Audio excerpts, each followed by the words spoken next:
जन सुराज के सूत्रधार प्रशांत किशोर ने रुपौली हाई स्कूल मैदान में आयोजित बिहार बदलाव सभा में एनडीए और डबल इंजन सरकार पर कड़ा हमला बोला। उन्होंने कहा कि मोदी बिहार से वोट लेकर गुजरात में फैक्ट्री लगवा रहे हैं, जबकि यहां बच्चों के शरीर पर कपड़ा और पैरों में चप्पल तक नहीं है। पीके ने जनता से अपील की कि इस बार नेताओं का चेहरा देखकर नहीं, बल्कि बच्चों की शिक्षा और रोजगार के लिए वोट दें। सभा में उन्होंने बड़े वादे भी किए।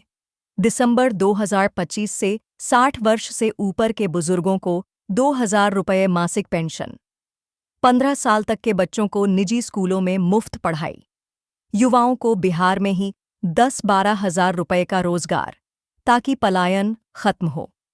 जनसभा में जन सुराज अध्यक्ष उदय सिंह ने भी जनता से बदलाव लाने की अपील की।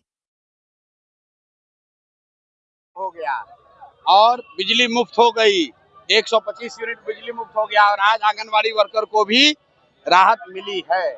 मैं यही बात तो जनसुराज में बता रहा हूँ कि खाली लोगों ने अभी वोट नहीं दिया है, लोग सभाओं में आना शुरू किए तो इतना काम हो गया। आप अंदाजा लगाइए, जिस दिन लोग वोट देकर नया व्यवस्था बनाएंगे, कितनी बड़ी क्रांति, कितनी बड़ी सुविधा लोगों के लिए यहाँ हो जाएगी। बिहार के बच्चों को पढ़ाई और रोजगार के लिए बाहर नहीं जाना पड़ेगा। जनता डर से बिहार के लोगों को फायदा पहुंचना नहीं, मेरे डर से नहीं, ये जो जनता घरों से निकली है इसके जनता के डर से, क्योंकि अभी तक लोग इसलिए काम नहीं करते थे कि उनको मालूम था कि लालू जी के डर से नीतीश भाजपा को वोट पड़ेगा और मोदी जी के डर से लालू जी को मुफ्त में वोट मिल जाएगा। इस बार उनको दिख रहा है कि जनता ने तीसरा विकल्प बना लिया, जन सुराज का विकल्प। तो ये जनता का डर है, लोग जान रहे हैं कि अगर हम लोग काम नहीं करेंगे तो जनता जन सुराज के साथ जाएगी। जनता ने ऐसे भी जन सुराज के साथ जाने का मन बना लिया है। अब जाते जाते जितना जनता को इनको देना है दे ले, क्योंकि ये जनता का हक का पैसा है जो लूट कर ये तिजोरी में भरे हुए हैं। अब जनता के लोगों को मिल रहा है, जनता को मिल रहा है, इसकी खुशी है। कटिहार में सांसद है, जनता के बीच सवार होकर के निरीक्षण करने पहुंचे थे बाढ़ का।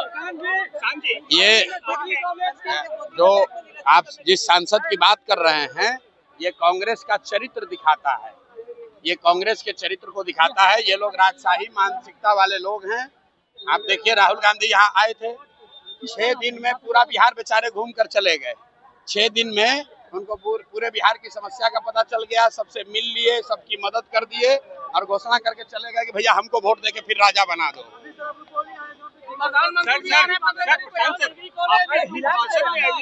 मेरे भाई, आप कह रहे हैं डिग्री कॉलेज होना चाहिए बिहार में। यहाँ रुपौली में एक भी जब स्कूल नहीं है, प्राथमिक विद्यालय नहीं चल रहा है, आप डिग्री कॉलेज का बात कर रहे हैं।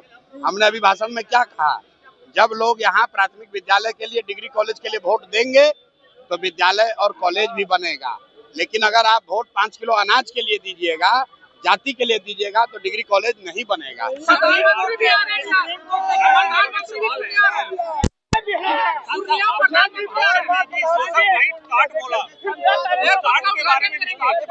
भाई, ये जनता की ताकत है, सारे नेताओं को जमीन पर उतरना पड़ेगा।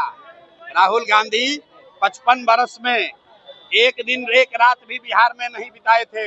हमने प्रेस में कहा और 10 दिन आकर यहाँ बिहार में रहना पड़ा। हमने प्रेस में कहा कि भाई 400 रुपया पेंशन से काम नहीं चलेगा, तो नीतीश कुमार को डर के मारे 1100 करना पड़ा। मोदी जी आकर यहाँ ट्रेन का घोषणा कर रहे थे।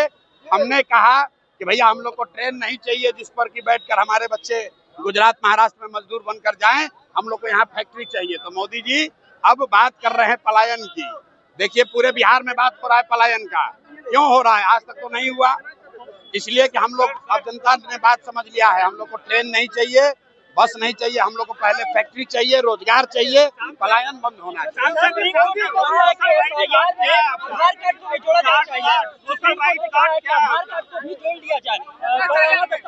बिल्कुल, आधार सुप्रीम कोर्ट ने जो निर्णय लिया है वो ठीक है। हम लोग पहले से ही कह रहे हैं कि अगर आपके पास आधार कार्ड है, आपको डरने की जरूरत नहीं है, क्योंकि चुनाव आयोग के पास नागरिकता तय करने का अधिकार नहीं है। नागरिकता तय करना चुनाव आयोग के अधिकार क्षेत्र के बाहर का मसला है, इसलिए किसी को डरने की जरूरत नहीं है। जिसके पास भी 12 में से एक भी डॉक्यूमेंट है वो इस बार वोट दे पाएगा, ये कोई चिंता की बात नहीं है।